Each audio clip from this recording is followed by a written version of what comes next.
مولانا یہ تحویل قبلہ کے بارے میں بھائی کا سوال یہ ہے کہ کیا حکمت تھی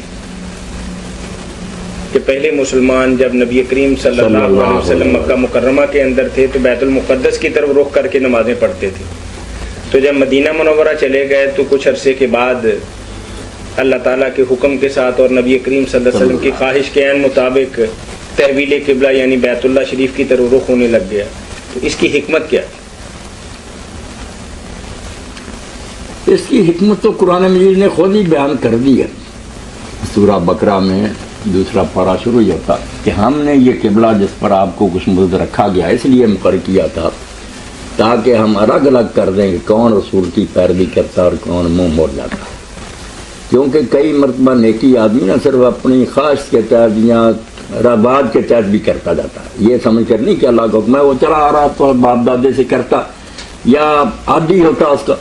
اللہ تعالیٰ کو یہ شرط بھی پسند نہیں ہے کہ یہ میرے لیے نہیں کرتا، صرف اس وجہ سے کر رہا۔ وہاں حکم دیا جاتا خلاف عادت کہ جو معروف ہے جس کا رواج اس کو توڑا جائے، جو اللہ کے موحد بندے ہوتے ہیں وہ کر جاتے ہیں، دوسرے کرتے ہیں یار یہ اللہ نے کیا حکم دے دیا، ہم کیوں باپ دادے کرتے ہیں پھر۔ تو چونکہ کعبہ شریف جو تھا مکہ یہ بھی قریش کے لیے سرمایہ افتخار تھا، ان کی ساری شان ہی اس میں تھی کہ اس کے مجاور تھے،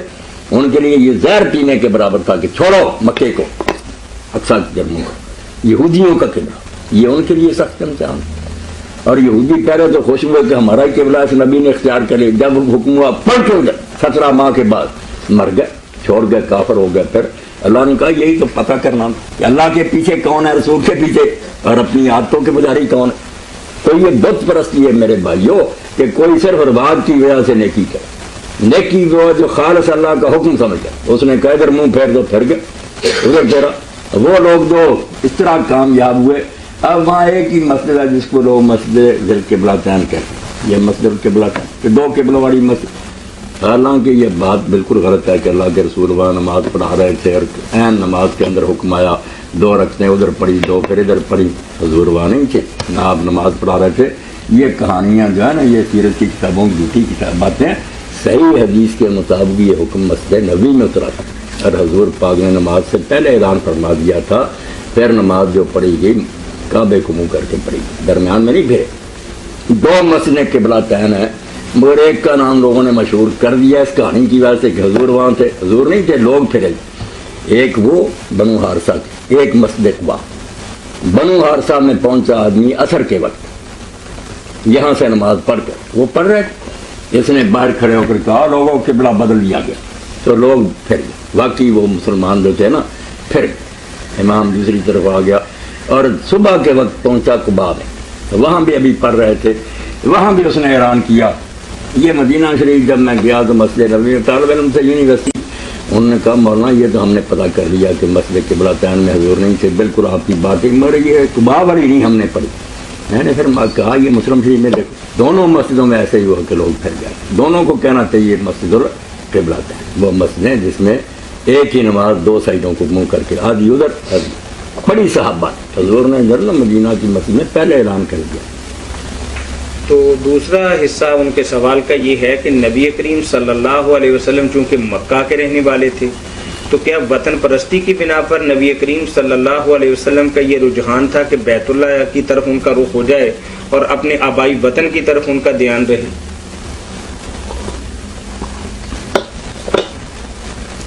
یہاں بھی کچھ باتیں سمجھنے کی ہے گہری، بہت مشکل ہے، علماء کو بھی نہیں پتا اور ان کے بغیر حل نہیں کہ اس طرح قبلہ کئی مرتبہ نہیں بدلا کہ پہلے آپ مکہ میں ادھر منہ کرتے تھے کھانے کعبے کی طرف، مدینہ آ کر پھر حکم ہو گیا اقصیٰ کی طرف، پھر حکم ہو گیا مکے کی طرف، یہ تو کئی مرتبہ قبلہ بدلنا۔ حالانکہ آپ دیکھتے ہیں جب بدلا گیا نا ایک ہی بار قیامت آ گئی، شور مچ گیا کہ یہ کیا ہے، یہ کیا کرتا نبی، اس کو حق کا پتہ نہیں، کبھی ادھر کبھی ادھر۔ تو پہلے اگر ایسا ہوتا نا کہ مکے اور طرف منہ تھا، مدینے آ کر بدل کر ادھر کیا جاتا، تو اس وقت بھی جو 17 ماہ پہلے یہ بدلا گیا اس وقت بھی تو آئی بات تھی کہ آپ مکہ میں ادھر نماز پڑھتے ہیں، یہ کیا شروع، یہ بات سوچیں اور ماں کو کہیں تحقیق کریں، ورنہ کام خراب ہے کہ کس طرح لوگ چپ کر رہے ہیں۔ اس وقت کوئی نہیں بولا، جب مسجد اقصیٰ سے منہ دوبارہ مکے کی پھر بولے نہیں، قبلے نہیں اس طرح بدلے بار بار، پہلے کوئی قبلہ نہیں تھا، نہ مکہ میں نہ مدینہ میں، سمجھ لیں کہ کھلی چھٹی تھی جیسے حضرت ابو ذر غفاری سے لوگوں نے پوچھا کہ آپ اسلام لانے سے پہلے کہتے ہیں میں نے پہلے ہی نماز شروع کر کدھر منہ کرتے؟ انہوں نے کہا جدھر اللہ کرا دیتا، کوئی منہ نہیں تھا، جدھر منہ ہو گیا ہو گیا، اللہ نے کوئی سائی نہیں مقرر کی۔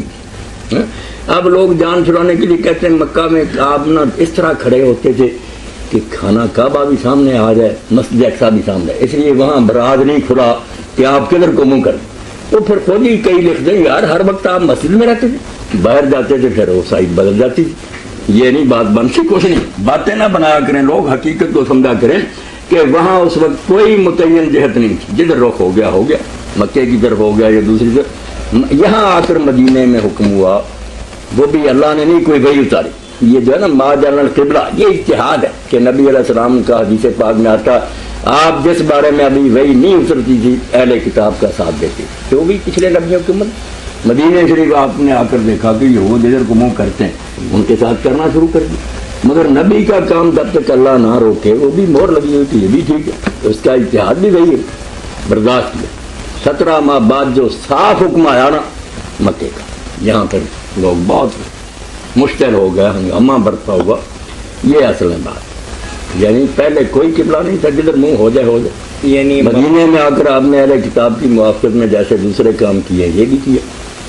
پکا جو حکم اصل اترا نا وہ صرف خانے کعبے کا ہی۔ مولانا آپ کی بات سے ہم جو بچے کے ذہن میں قومی عصبیت وغیرہ کا کوئی نہیں، جب قرآن بھی بتاتا تھا اہل کتاب بھی جانتے تھے کہ یہ قبلہ جو ہے یہ ابراہیم علیہ السلام نے بنایا جو مکے، وہ سلیمان علیہ السلام نے مسجد بعد میں تعمیر، یہ یہودیوں کو بھی پتا، اب بھی بائبل ہے،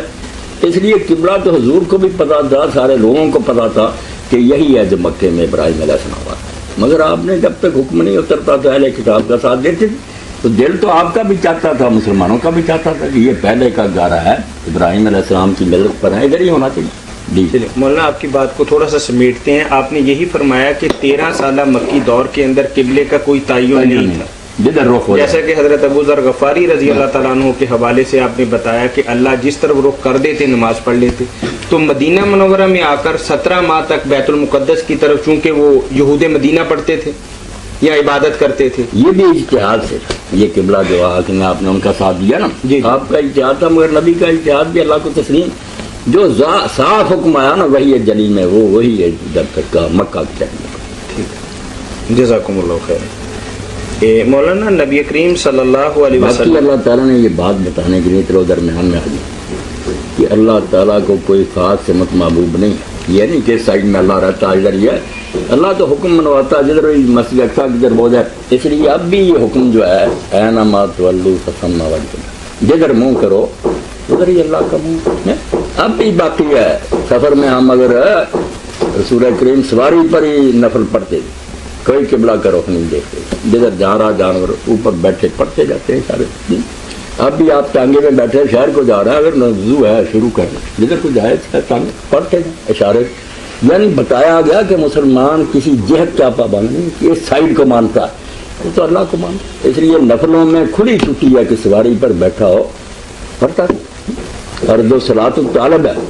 کہ کوئی پولیس مین یا مجاہد کسی کافر کے پیچھے پڑا اس کو پکڑنا، اس کو بھی چھٹی دے دی کہ چلتا جائے اور جدھر کو جا رہا جا رہے، اور تھوڑا سا فرض کو آتا جائے نماز پڑھتا ہے۔ ایک کافر کا حضور کو پتا چلا کہ وہ پھر رہا ہے مکے کے لیے، مجھے نقصان پہنچانا چاہتا، تو آپ نے کہا کون اس کو قتل کرتا؟ تو حضرت عبداللہ ابن انیس رضی اللہ عنہ نے کہا یا رسول اللہ میں کروں، تو فرمایا پھر اس نے پوچھا کہ میں جاؤں گا ادھر، اگر میں دیکھ لوں اس کو نماز میں لگ جاؤں وہ پہچان لے گا، فرمایا کوئی ضرور، چلتے جاؤ نماز پڑھ جاؤ، بس تھوڑا سا سر کام کرتے جاؤ، قبلہ ختم، سجدے رکوع ختم، دین ہے حکمت پر نمبر، وزڈم عقل ہے، یہ بے وقوفوں کی لاٹھی نہیں، حالات کو دیکھتا ہے کون سے حالات، مقصد اللہ کو یاد کرنا۔ اسی لیے اب بھی اگر مصالفہ اور تلواریں چل رہی ہیں، جنگ زوروں پر ہے، کوئی وقت نہیں، صلاۃ خوف بھی نہیں پڑھ سکتے، حکم ہے کہ جب نماز کا وقت آئے جتنی اس کی رکھتے ہیں نا اتنی بار تم کہہ دو اللہ اکبر اللہ اکبر اللہ، بس نماز ہو گئی۔ اللہ کو یاد کر، بھولنا نہیں کہ اللہ ہے، ہم اس کی مدد سے لڑ رہے ہیں، 2 رکھتی ہے تو 2 بار کہہ دو اللہ اکبر اللہ، 3 ہے 3 بار کہہ دو، یہ دین کے مسائل سارے سیکھنے چاہیے، پتہ چلے کہ اسلام کیا ہے۔ جی۔ یہ جو آپ نے سواری پر نماز کے متعلق بات فرمائی ہے یہ فرضوں کے متعلق ہے یا نوافل وغیرہ بھی یا صرف نوافل کے مجبوری نہ متعلق؟ ہو، جیسے اس زمانے میں تھی کہ گھوڑے اپنے ہوتے تھے، باندھ لیا اتر گئے، وہ تو پھر یہی حکم تھا اتر کر پڑے، مگر یہ ریل گاڑی اور جہاز اب ہمارے بس میں نہیں، نہ ہر جگہ ٹھہرا سکتے ہیں، نہ زمین پر اتر سکتے ہیں، تو اس کا حکم اب کشتی والا، جیسے کشتی میں ہوتا تھا نا کہ سوار ہیں تو کشتی میں پڑے، وہی حکم ہے اب ان کا کہ ان میں پڑے، قبلہ رخ اگر ہو سکتے ہیں آپ تو شروع کرتے وقت قبلہ کو رخ کر کے اللہ اکبر کہہ لیں، بعد میں جدھر گھومتا ہے جہاں یہ کوئی بات نہیں، پڑھتے جائیں، ٹھیک ہے۔